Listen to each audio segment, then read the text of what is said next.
काजोल एक बंगाली फैमिली की लड़की थी और जिगर एक गुजराती लड़का था। जिगर को काजोल एक दोस्त की शादी में मिली थी और दोनों में प्यार हो गया। दोनों ने अपने अपने परिवार वालों को इस शादी के लिए मना ही लिया और फिर काजोल और जिगर की शादी हो जाती है। काजोल की सास अल्पना को अपनी बहू को लाने का बहुत चाव था, पर काजोल बंगाली थी। यही बात अल्पना को पसंद नहीं आ रही थी। काजोल भी कहीं न कहीं एकदम से बंगाली परिवार से गुजराती परिवार में आ गई थी, तो वो भी इस बात से थोड़ा घबरा रही थी। शादी करके तो तुम आ गई हो, लेकिन हमारी गुजराती रीति रिवाज भी तुम्हें सब सीखने होंगे। और रही बात भोजन की, तो हमारे यहाँ शुद्ध शाकाहारी भोजन ही बनता है। तुम्हें चावल और मच्छी खाना छोड़ना होगा। माँ, मैंने काजोल को पहले कह दिया था कि हमारे घर पर शुद्ध शाकाहारी भोजन ही बनता है और इस बात से काजोल को कोई ऐतराज नहीं है।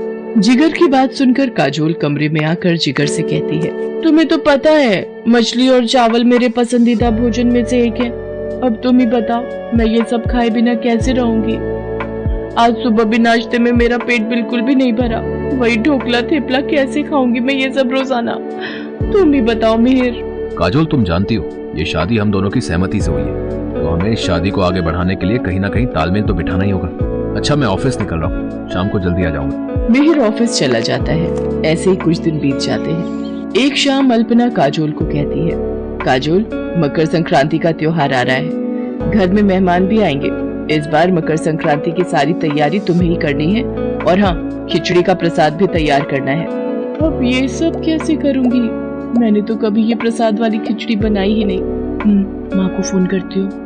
अरे तू चिंता क्यों कर रही है काजोल, मेरी सहेली सेजल भी गुजराती है, उससे पूछकर मैं तुझे सब बता दूंगी। तो एक काम कर, मैं तुझे उसका फोन नंबर दे देती हूँ, तू उससे फोन पर बात कर लेना। ठीक है माँ, मुझे उनका नंबर दे दो, मैं उनसे बात कर लेती हूँ। काजोल जितना हो सकता था वो अपनी मम्मी की